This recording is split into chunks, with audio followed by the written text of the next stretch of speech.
जिनके पास डिग्री है आसानी से जा रहे हैं, चाहे वो पेपर मैरिज करके जा रहे हैं, चाहे वो लीगली किसी और तरीके से जा रहे हैं, लेकिन स्टडी वीज़ा अप्लाई करते हैं, मास्टर्स में करते हैं, बैचलर में करते हैं, रिसर्च वर्क में करते हैं, समझ में आती है बात। अब मुझे बताइए कि ऐसे स्टूडेंट्स, मैं स्टूडेंट्स ही कहूँगी, चाहे वो अंडर मैट्रिक हैं, उन्होंने मिडिल किया हुआ है, कुछ ऐसे कोर्सेज़, लैंग्वेज कोर्सेज़ हैं, मुझे कहीं बाज़गश्त सुनाई दी थी कि कुछ कोर्सेज़ ऐसे आप कर सकते हैं, जैसे इंग्लिश लैंग्वेज कोर्स है, कुछ और कोर्सेज़ कुछ यूनिवर्सिटीज़ देती हैं 6 मंथ के कोर्सेज़ के। हमारा अगर मिडिल जिसने किया हुआ है 8th क्लास तक है, कोई अंडर मैट्रिक है, मैट्रिक भी इवन किया हुआ है, वो जा सकता है यूके या किसी दूसरे कंट्री में, यूरोप में, उसके पास स्किल्स हैं।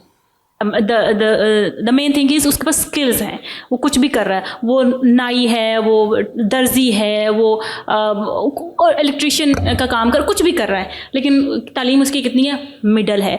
तो कोई यूनिवर्सिटी कोर्स कोई ऑफ़र कर रही है कि वो इस कोर्स की बेस पे 6 महीने के लिए जाके वहाँ पे फिर मज़ीद अपना कोई प्रोसेस कर रहे, तो करके वहाँ पे कोई वर्क परमिट या वर्क वीज़ा पे कन्वर्ट कर सके, सच है कुछ?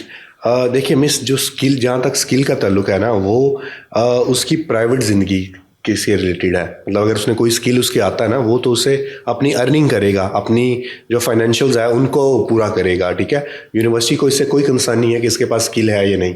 यस, अगर वो इंग्लिश लैंग्वेज कोर्स सीखने आ रहा है, जैसे इंग्लिश लैंग्वेज कोर्स होते हैं, तो यूनिवर्सिटी उससे पूछेगी कि भाई क्या आपके मुल्क में इंग्लिश लैंग्वेज नहीं सिखाते, तो आप यहाँ पे क्यों करना चाह रहे हैं, ठीक है। क्या जवाब दे? तो स्टूडेंट के पास एक सॉलिड रीजन होनी चाहिए। आप बताएं, वो क्या बताएं? लाइक अगर एक स्टूडेंट को इंग्लिश सीखनी है, तो इसका मतलब है उसने पाकिस्तान में किसी इंस्टीट्यूशन से कुछ सीखा होगा, बेसिक लेवल की इंग्लिश सीखी होगी, उसके पास सर्टिफिकेशंस होंगी। अगर नहीं है तो उसका जो वीज़ा है या एडमिशन है वो स्टेक पे है, यूनिवर्सिटी उसको एडमिशन नहीं देगी। मतलब वो हल्का फुल्का कहीं ना कहीं कोर्स कर ले, और क्योंकि अच्छा। देखिए ना, उसको जस्टिफाई कर दे कि यस मैं एक जेन्युइन स्टूडेंट हूँ, मैंने अपनी कंट्री से कुछ बेसिक सीखी हुई है, नाउ उसी बेसिक को मैं एडवांस लेवल पे लेके जाना चाहता हूँ, so that's why I am applying in this university for the English course.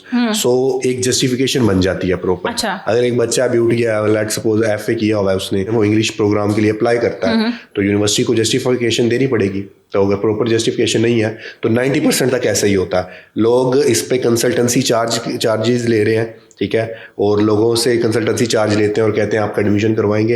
University admission भी नहीं देती, और अगर एडमिशन मिल भी जाए तो एम्बेसी इंटरव्यू ले लेती है उससे। और जब अगर एम्बेसी ने इंटरव्यू ले लिया तो आपसे अच्छी खासी जस्टिफिकेशन मांगेंगे, justify why are you proceeding for the learning the language, कि आपकी कंट्री में इतने बड़े अकेडमीज मौजूद हैं, आप सीख सकते हैं, और आप इधर ही क्यों आगे होना चाह रहे हो। तो इस पे हाई वीज़ा, और मोस्टली मार्केट के अंदर ये एक तरह की फ्रॉड चल रहा है। अच्छा। ठीक है, और जो कि अल्हम्दुलिल्लाह विजडम कंसल्टेंट नहीं करता। किस तरह से, क्या उनका आंसर था? यूनिवर्सिटी का एम्बेसी में इंटरव्यू है आपका, आप कह रहे हैं कि जी मैंने 2008 में मैंने अपना मिडिल मतलब 8th क्लास मैंने कंप्लीट किया, अंडर मैट्रिक हूँ, उसके बाद 2025 में मैं आ गया हूँ, लेकिन मैंने बीच में सीखे कोर्सेज मैंने किए, इंग्लिश कोर्सेज किए हैं, मैं जस्टिफाई मतलब मैं उसमें मुझे सेटिस्फेक्शन नहीं हुई, मैं मज़ीद जा रहा हूँ। इसके अलावा यूनिवर्सिटी क्या क्वेश्चन पूछेगी, एम्बेसी क्या क्वेश्चन पूछेगी हमसे, और हम उसको क्या जवाब दें? ठीक है, देखें, सबसे पहली बात तो ये है कि यूनिवर्सिटी और एम्बेसी ऑलमोस्ट 80 to 90% इनका जो इंटरव्यू है वो सेम होता है। सो इसमें कुछ क्वेश्चंस होते हैं कि why you choose that particular university, why you choose UK और current country in which you are applying for, and why didn't you choose your own home country और didn't any other country, ठीक है। तो अब आप खुद सोचें, एक बच्चा है, उसे ख्वाब तो नहीं आया रात को कि उठ के यार UK में अप्लाई करते हैं।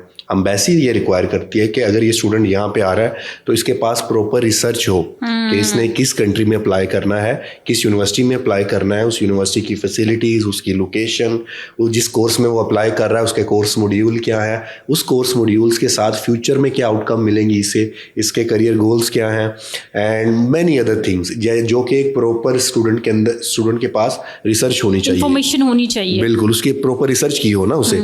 तो ये चीज़ें एम्बेसी और यूनिवर्सिटी को भी रिक्वायर है, क्योंकि यूनिवर्सिटी खुद इंटरव्यू भी लेती है, ठीक है। तो एम्बेसी ये तो एक लक है कि आपका इंटरव्यू आ गया तो आपको देना पड़ेगा, तो मोस्टली तो नहीं आता। लेकिन आज जैसे हमने पहले इसको डिस्कस किया, अगर आपकी रेलिवेंसी है तो आप तो पक्के हो जाए ना, आपका तो वैसे इंटरव्यू आना ही आना। तो दीज आर द रीज़न कि यूनिवर्सिटी कहती है कि हमें एक प्योर स्टूडेंट चाहिए और एक जेन्युइन स्टूडेंट चाहिए। तो सर कौन सी यूनिवर्सिटीज़ हैं जो जैसे 6 मंथ के कोर्सेज जो हैं वो ऑफर कर रही हैं, इंटरनेशनल स्टूडेंट्स के लिए कर रही होती हैं, और वो थोड़ा ईजी है? मेरा पूछना आपसे ये कि मेरे स्टूडेंट्स जो हैं वो जो करना चाह रहे हैं उनके लिए थोड़ा सी एक पाथ है, उन्हें कुछ चीज़ क्लियर हो जाए कि हम ये यूनिवर्सिटीज़ हैं और वो इजीली जो है 6 मंथ्स की लैंग्वेज कोर्सेज करवा रही हैं और हम इजीली जाके वहाँ पे सीखना चाह रहे हैं और हमें वीज़ा मिल जाएगा। कुछ स्पेसिफिक हैं अच्छी वाली?